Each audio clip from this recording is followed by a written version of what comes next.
Hello students, good morning.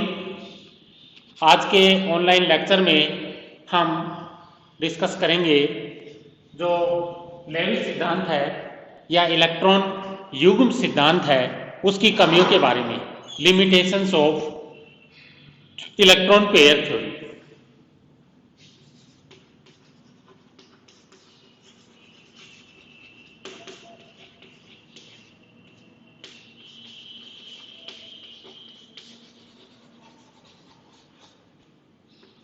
Electron युग्म सिद्धांत की सीमाएं।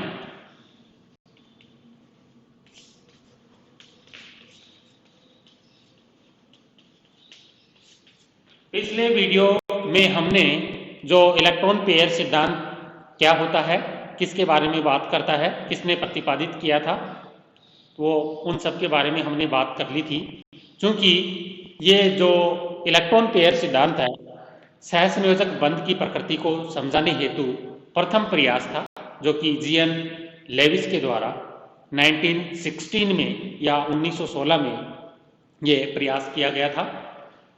तो इसकी जो लिमिटेशंस हैं, ये जो सहसंयोजक बंध है उसकी प्रकृति को समझाने में पूर्ण रूप से ये सफल नहीं रहा, क्योंकि ये जो सिद्धांत है इलेक्ट्रॉन पेयर की कॉन्सेप्ट पर आधारित है कि भले इलेक्ट्रॉन्स बॉन्डिंग हो या नॉन बॉन्डिंग टाइप के हों, वो हमेशा युग्मित अवस्था में ही पाए जाते हैं। ये जो लेविस सिद्धांत है इस कॉन्सेप्ट पर आधारित है। तो इस सिद्धांत की कौन कौन सी कमियां हैं उसके बारे में हम आज के वीडियो में बात करेंगे। तो देखिए विद्यार्थियों, पहली जो कमी है वो ये है कि ये जो सिद्धांत है किस बात पे जोर देता है कि जब दो परमाणुओं के बीच में सहसंयोजक बंध का निर्माण हो रहा होता है तो दो परमाणुओं से समान संख्या में इलेक्ट्रॉन्स की साझेदारी होती है। लेकिन कई कंपाउंड्स इस प्रकार के भी होते हैं जिसमें एक परमाणु इलेक्ट्रॉन देता है तो दूसरा परमाणु इलेक्ट्रॉन्स को स्वीकार करता है। वहां पे इलेक्ट्रॉन्स की साझेदारी तो है, लेकिन वो साझेदारी कुछ विशेष प्रकार की साझेदारी होती है, जैसे जो संक्रमण धातु संकुल है, ट्रांजिशन मेटल कॉम्प्लेक्सेस हैं, ट्रांजिशन मेटल कॉम्प्लेक्सेस,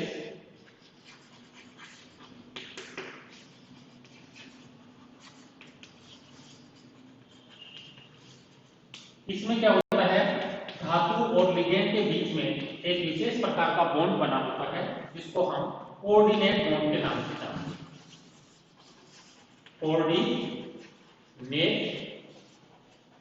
बॉन्ड, ये कोऑर्डिनेट बॉन्ड एक्चुअल में कोवलेंट बॉन्ड का ही एक प्रकार होता है जिसमें इलेक्ट्रॉन्स की जो साझेदारी है दोनों परमाणुओं से समान संख्या में न होकर के एक परमाणु दाता के रूप में व्यवहार करता है। ये जो L है या लिगेंड है वो दाता परमाणु होता है और जो धातु है वो एक्सेप्टर परमाणु होता है, यानी पाता परमाणु, और ये क्या है, दाता परमाणु। ओके, तो इस प्रकार के जो संक्रमण धातु संकुल हैं उनमें जो बॉन्डिंग की प्रकृति है उसको लेविस सिद्धांत या इलेक्ट्रॉन युग्म सिद्धांत है उसकी सहायता से समझा पाना संभव नहीं हो। तो ये इसकी पहली कमी होगी।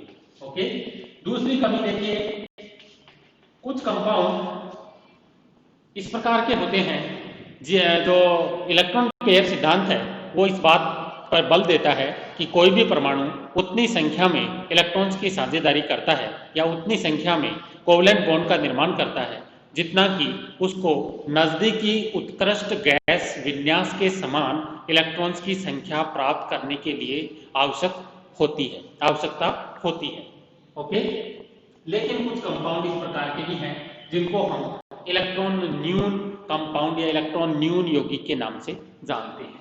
फॉर एग्जांपल VF3, ठीक है, BCl3, BeH2, AlCl3, इस प्रकार की जो कंपाउंड हैं उनमें जो इलेक्ट्रॉन्स की संख्या है, टोटल इलेक्ट्रॉन्स की संख्या है, वो नजदीकी उत्कृष्ट गैस विन्यास के समान प्राप्त नहीं हो पाती है। तो ये इसके एक्सेप्शंस हो गए, या जो इलेक्ट्रॉन पेयर सिद्धांत है उसकी ये कमियां हो गई। ओके, देखिए सपोज करिए अगर हम इसमें इलेक्ट्रॉन्स काउंट करें तो बोरॉन का इलेक्ट्रॉनिक विन्यास होता है 1s2 2s2 2p1। तो यहाँ पे देखिए बोरॉन के बाह्यतम कोश में कितने इलेक्ट्रॉन्स हैं? 3 इलेक्ट्रॉन्स।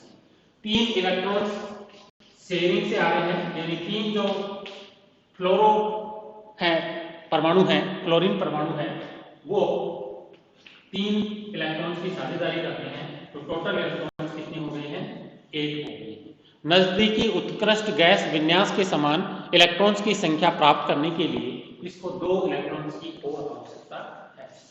तो जो इलेक्ट्रॉन युग्म सिद्धांत है इस बात को समझा पाने में पूर्ण रूप से सफल नहीं रहा कि किस प्रकार से इस प्रकार के कंपाउंड्स में इलेक्ट्रॉन्स की संख्या कम होने के बावजूद भी ये कंपाउंड्स एक स्थायी प्रकृति के होते हैं, या जो इस प्रकार के कंपाउंड्स कोवलेंट कंपाउंड्स का निर्माण हो पाता है। तीसरा जो लिमिटेशन है वो ये है कि कुछ कंपाउंड इस प्रकार के भी होते हैं जिनमें इलेक्ट्रॉन्स की संख्या 8 से ज्यादा हो जाती है, जिसको हम बोलते हैं अष्टक का जो प्रसार है वो, जैसे SF6 है, ठीक है, IF7 है, ओके, PCl5 है। तो इनमें इलेक्ट्रॉन्स की संख्या 8 इलेक्ट्रॉन से ज्यादा हो जाती है। फॉर एग्जाम्पल यहाँ पे हम फास्फोरस का एग्जाम्पल, तो फास्फोरस का इलेक्ट्रॉनिक विन्यास क्या होता है? हीलियम नियोन 3s2 3p3, यानी इसके बाह्यतम कोश में कितने इलेक्ट्रॉन्स हैं?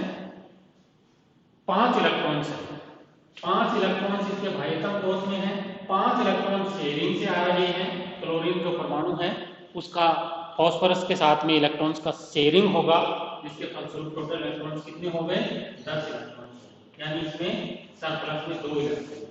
तो किस प्रकार से जो अष्टक प्रसार वाले सहसंयोजक यौगिक हैं उनका निर्माण हो पाता है, जैसे SF6 है, IF7 है, PCl5 है, इस प्रकार के जो सहसंयोजक यौगिक हैं उनका निर्माण हम जो इलेक्ट्रॉन युग्म सिद्धांत है या लेविस सिद्धांत है उसकी सहायता से हम नहीं समझा सकते हैं।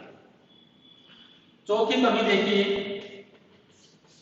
लेविस सिद्धांत या इलेक्ट्रॉन युग्म सिद्धांत इस बात पे जोर देता है कि किसी भी परमाणु के पास में इलेक्ट्रॉन, भले वो साजित इलेक्ट्रॉन हो या फिर असाजित इलेक्ट्रॉन हो, या फिर हम ये कहें कि भले बंधित इलेक्ट्रॉन हो, बॉन्डिंग इलेक्ट्रॉन हो, या अबंधित इलेक्ट्रॉन हो, नॉन बॉन्डिंग इलेक्ट्रॉन हो, दोनों ही युग्मित अवस्था में पाए जाते हैं, पेयर्ड स्टेट में पाए जाते हैं।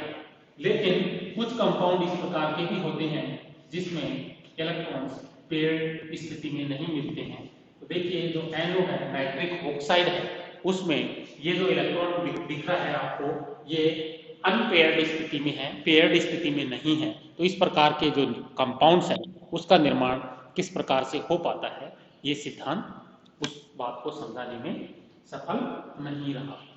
अगला लिमिटेशन देखिए, यहाँ पे ये सिद्धांत इस बात को एम्फेसाइज करता है कि कोई भी जो परमाणु है वो उतनी संख्या में अन्य परमाणु के साथ में कोवलेंट बॉन्ड का निर्माण करता है या इलेक्ट्रॉन्स की शेयरिंग करता है, क्योंकि साजित इलेक्ट्रॉन्स की संख्या वो है कोवलेंट बॉन्ड के बराबर होती है। कोवलेंट में बॉन्ड में 2 इलेक्ट्रॉन्स होते हैं, इसलिए एक कोवलेंट बॉन्ड को हम एक लाइन के द्वारा रिप्रेजेंट करते हैं। तो ये सिद्धांत इस बात को तो समझाता है कि किस परमाणु को कितने इलेक्ट्रॉन्स की जरूरत है, लेकिन ये इस बात को नहीं समझा पाता कि किसी परमाणु के चारों ओर जो जुड़ने वाले अन्य परमाणु हैं वो किस ज्यामिति में उस परमाणु के साथ में जुड़ेंगे, यानी ज्योमेट्री क्या है।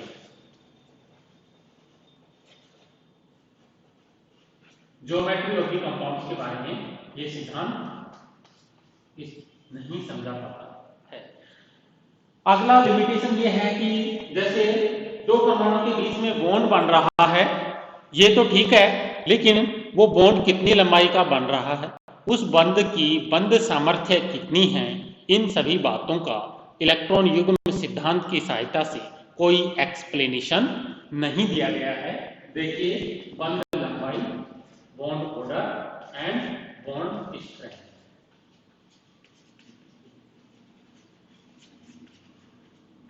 इस प्रकार के जो, तो ये सारी जो है लुईस सिद्धांत की कमियां हैं। इन लुईस सिद्धांत या इलेक्ट्रॉन युग्म सिद्धांत की कमियों को ध्यान में रखते हुए अगले जो सिद्धांत है मॉडर्न सिद्धांत, जिसके अंतर्गत संयोजकता बंध सिद्धांत और जो अणुकक्षक सिद्धांत है वो प्रतिपादित किए गए, जिसमें जो इलेक्ट्रॉन युग्म सिद्धांत है उसकी कमियों को दूर करने का प्रयास किया गया है, जिनको हम अगले वीडियोज के माध्यम से हम डिस्कस करेंगे और उनके बारे में हम अगले वीडियो में जानेंगे कि किस प्रकार से संयोजकता बंध सिद्धांत और जो अणुकक्षक सिद्धांत है वो जो लेविस सिद्धांत है उससे कहीं एडवांस सिद्धांत साबित होते हैं और जो लेविस सिद्धांत या इलेक्ट्रॉन युग्म सिद्धांत है उसकी कमियों को पूरा करते हैं। तो आज का वीडियो हम यहीं पे स्टॉप करते हैं। धन्यवाद।